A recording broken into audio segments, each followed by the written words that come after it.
Om Shanti.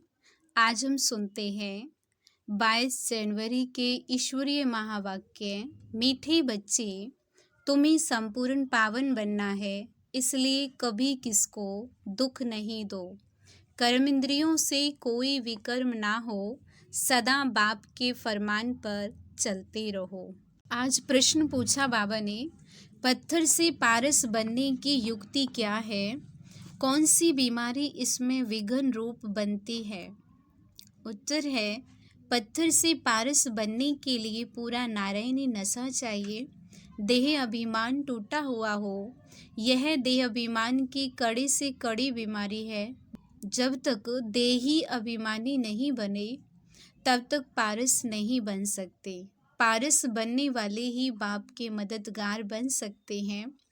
Second, service भी तुम्हारी बुद्धि को सोने का बना देगी। इसके लिए पढ़ाई पर पूरा अटेंशन चाहिए। ओम शांति। रूहानी बच्चों प्रति रूहानी बाप सावधानी देते हैं कि बच्चे अपने को संगम युगी समझो। सतयुगी तो नहीं समझेंगे, तुम ब्राह्मण ही अपने को संगम युगी समझेंगे, और तो सभी अपने को कलयुगी समझेंगे। बहुत फर्क है सतयुग और कलयुग, स्वर्गवासी व नरकवासी। तुम तो न स्वर्गवासी हो न नरकवासी, तुम हो पुरुषोत्तम संगमवासी। इस पुरुषोत्तम संगम युग को तुम ब्राह्मण ही जानते हो और कोई नहीं जानते। तुम भल जानते भी हो परंतु भूल जाते हो। अब मनुष्यों को कैसे समझाएं? वे तो रावण की जंजीरों में फंसे हुए हैं। राम राज्य तो है नहीं, रावण को जलाते रहते हैं। इससे सिद्ध है कि रावण राज्य है। राम राज्य क्या है और रावण राज्य क्या है, यह भी तुम समझते हो। नंबरवार बाप आते हैं संगम युग पर, तो यह भेंट भी अभी की जाती है। सतयुग और कलयुग की। कलयुग में रहने वालों को नरकवासी, सतयुग में रहने वालों को स्वर्गवासी कहा जाता है। स्वर्गवासी को पावन, नरकवासी को पतित कहा जाता है।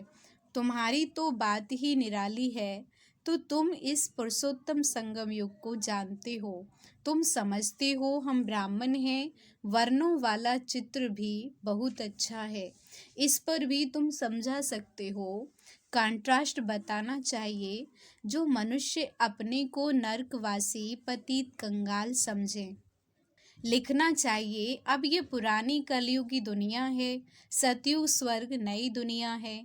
तुम नरकवासी हो या स्वर्गवासी, तुम देवता हो या असुर, ऐसे तो कोई नहीं कहेंगे कि हम स्वर्गवासी हैं। कई ऐसे समझते हैं हम तो स्वर्ग में बैठे हैं। अरे यह तो नरक है ना। सतयुग है कहाँ? यह रावण राज्य है, तभी तो रावण को जलाते हैं। उन्हों के पास भी कितने जवाब होते हैं, सर्वव्यापी पर भी कितनी डिबेट करते हैं। तुम बच्चे तो एकदम क्लियर पूछते हो, अब नई दुनिया है या पुरानी दुनिया। ऐसा क्लियर कंट्रास्ट बताना है, इसमें बहुत ब्रेन चाहिए। ऐसा युक्ति से लिखना चाहिए जो मनुष्य अपने से पूछें कि मैं नरकवासी हूँ या स्वर्गवासी।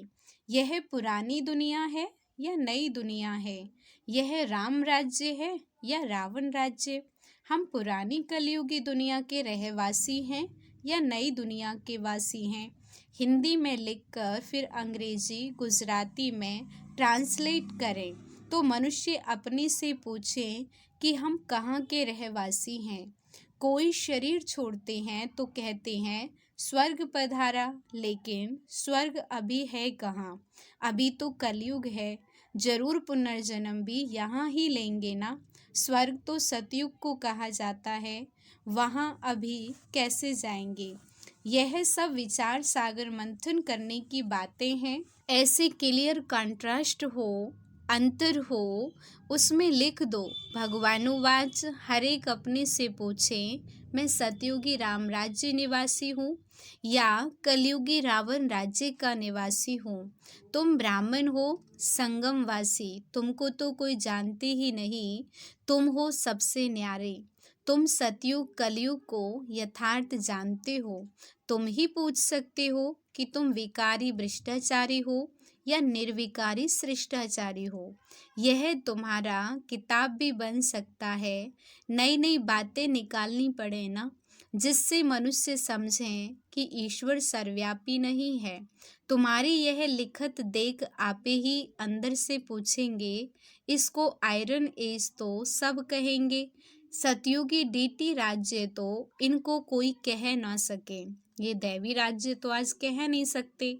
यह हेल है या हेविन, ऐसी फर्स्ट क्लास लिखत लिखो कि मनुष्य अपने को समझ जाए कि हम बरोबर नरकवासी पतित हैं।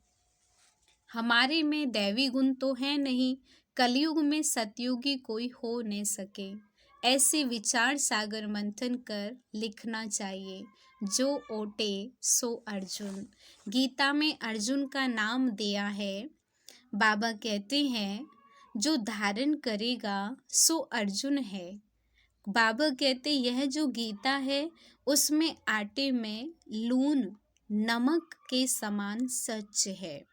लून और चीनी में कितना फर्क है, वह मीठा और वह खारा। श्री कृष्ण भगवानुवाच लिखकर गीता ही खारी कर दी है। मनुष्य कितना दलदल में फंस पड़ते हैं। विचारों को ज्ञान के राज का भी पता नहीं है। ज्ञान भगवान तुमको ही सुनाते हैं और किसको पता ही नहीं। नॉलेज तो बहुत सहज है, परंतु भगवान पढ़ाते हैं ये भूल जाते हैं। टीचर को ही भूल जाते हैं, नहीं तो स्टूडेंट कभी टीचर को भूलते नहीं हैं। घड़ी घड़ी कहते हैं बाबा हम आपको भूल जाते हैं। बाबा कहते हैं माया कम नहीं है, तुम देह अभिमानी बन पड़ते हो, बहुत विकर्म बन जाते हैं। ऐसा कोई खाली दिन नहीं जो विकर्म ना होते हों। एक मुख्य विकर्म यह करते हो जो बाप के फरमान को ही भूल जाते हो। बाप फरमान करते हैं मन मना भव, अपने को आत्मा समझो। यह फरमान मानते नहीं हैं तो जरूर विकर्म ही होगा। बहुत पाप हो जाते हैं। बाप का फरमान बहुत सहज भी है तो बहुत कड़ा है। कितना भी माथा मारे फिर भी भूल जाएंगे, क्योंकि आधा कल्प का देह अभिमान है ना। 5 मिनट भी यथार्थ रीति याद में बैठ नहीं सकते। अगर सारा दिन याद में रहें फिर तो कर्मातीत अवस्था हो जाए। बाप ने समझाया है इसमें मेहनत है।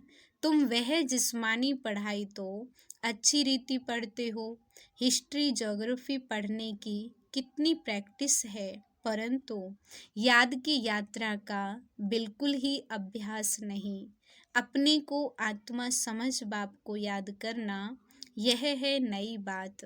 विवेक कहता है ऐसे बाप को तो अच्छी रीति याद करना चाहिए।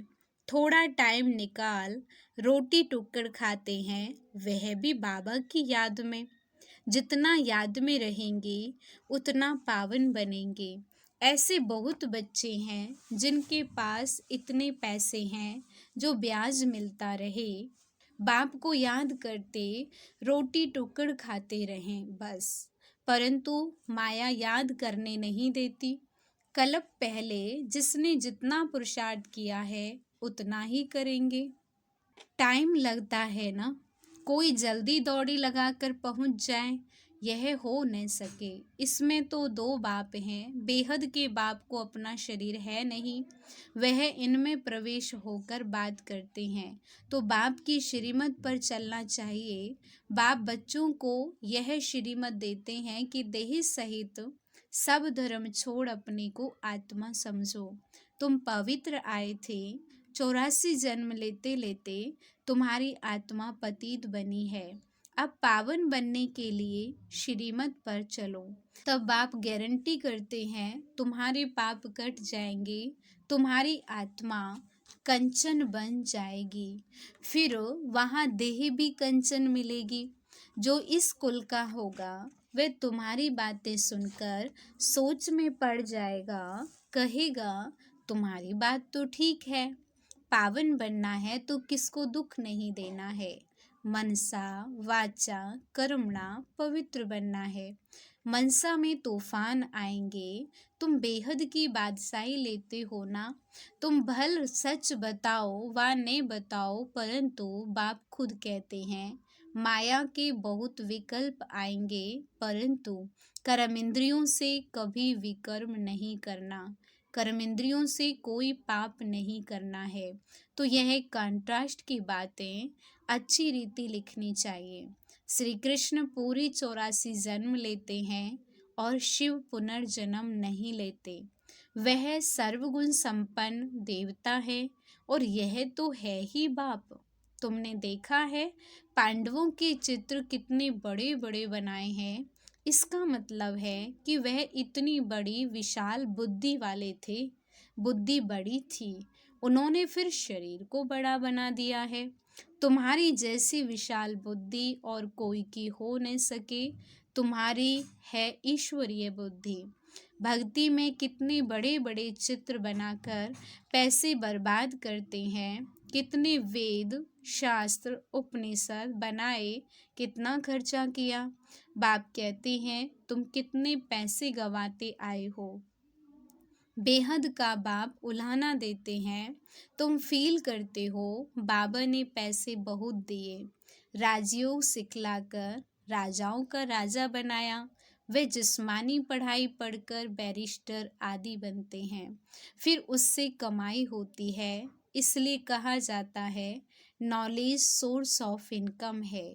यह ईश्वरीय पढ़ाई भी सोर्स ऑफ इनकम है। ये हमारी एक कमाई का साधन है। इससे हमारी वर्तमान की भी भविष्य की भी कमाई होती है, जिससे बेहद की बादशाही मिलती है। भागवत रामायण आदि में कोई यह सच्ची नॉलेज नहीं है। एम ऑब्जेक्ट ही कुछ नहीं, लक्ष्य नहीं है उसका कोई भी। बाप जो नॉलेजफुल हैं वह बैठ तुम बच्चों को समझाते हैं। यह है बिल्कुल नई पढ़ाई। वह भी कौन पढ़ाते हैं? भगवान। बाबा कहते हैं अभी नई दुनिया का मालिक बनाने के लिए पढ़ाते हैं। इन लक्ष्मी नारायण ने यह पढ़ाई से ऊंच पद पाया है। कहाँ राजाई कहाँ प्रजा, कोई की तकदीर खुल जाए तो बेड़ा पार है। स्टूडेंट समझ सकते हैं कि हम पढ़ते हैं, फिर पढ़ा सकते हैं व नहीं। पढ़ाई पर पूरा अटेंशन रखना चाहिए। पत्थर बुद्धि होने के कारण कुछ भी समझते नहीं है। तुमको बनना है सोने की बुद्धि। वह उन्हों की बनेगी जो सर्विस में रहेंगे। बैज पर भी किसको समझा सकते हो? बेहद के बाप से बेहद का वर्षा लो। भारत स्वर्ग था ना, कल की बात है। कहाँ 5000 वर्ष की बात, कहाँ लाखों वर्ष की बात। कितना फर्क है। तुम समझाते हो तो भी समझते नहीं हैं, जैसे बिल्कुल ही पत्थर बुद्धि है। यह बैज ही तुम्हारे लिए जैसे एक गीता है। इसमें सारी पढ़ाई है। मनुष्यों को तो भक्ति मार्ग की गीता ही याद रहती है। अभी तुम जो बाप द्वारा गीता सुनते हो उससे तुम 21 जन्म के लिए सदगति को पाते हो। शुरू शुरू में तुमने ही गीता पढ़ी है, पूजा भी तुमने ही शुरू की है। अब पुरुषार्थ कर गरीबों को भक्ति मार्ग की जंजीरों से छुड़ाना है। कोई ना कोई को समझाते रहो, उसमें से 1-2 निकलेंगे। अगर 5-6 इकट्ठे आते हैं तो कोशिश कर अलग अलग फॉर्म भराए, अलग अलग समझाना चाहिए। नहीं तो उन्हों में एक भी ऐसा होगा तो औरों को खराब कर देगा। फॉर्म तो जरूर अलग भराओ, 1-2 का देखें भी नहीं तो वह समझ सकेंगे। यह सब युक्तियाँ चाहिए, तब तुम सक्सेसफुल होते जाएंगे। बाबा भी व्यापारी है, जो होशियार होंगे वे अच्छा व्यापार करेंगे। बाप कितना फायदे में ले जाते हैं। झुंड इकट्ठा आए तो बोलो फॉर्म अलग अलग भरना है। अगर सब रिलीजियस माइंड हो तो इकट्ठा बिठाकर पूछना चाहिए, गीता पढ़ी है? देवताओं को मानते हो? बाबा ने कहा है भक्तों को ही सुनाना है। हमारे भक्त और देवताओं के भक्त वे जल्दी समझेंगे। पत्थर को पारस बनाना कोई मासी का घर नहीं है। देह अभिमान कड़ी ते कड़ी बहुत गंदी बीमारी है। जब तक देह अभिमान नहीं टूटा है तब तक सुधरना बड़ा मुश्किल है। इसमें तो पूरा नारायणी नशा चाहिए। हम अशरीरी आए, अशरीरी बनकर जाना है। यहाँ क्या रखा है? बाप ने कहा है मुझे याद करो। इसमें ही मेहनत है। बड़ी मंजिल है। चलन से मालूम पड़ता है ये अच्छे मददगार बनेंगे। कलब पहले मिसल। अच्छा, मीठे मीठे सिक्के लदे बच्चों प्रति माता पिता बाप दादा का याद प्यार और गुड मॉर्निंग। रूहानी बाप की रूहानी बच्चों को नमस्ते। रूहानी हम बच्चों की रूहानी बाप दादा को नमस्ते। नमस्ते। शुक्रिया बाबा, शुक्रिया। धारणा के लिए मुख्य सार है। फर्स्ट है मनसा वाचा कर्मणा पवित्र रहना है। कर्म इंद्रियों से कोई विकर्म ना हो, इसकी संभाल करनी है।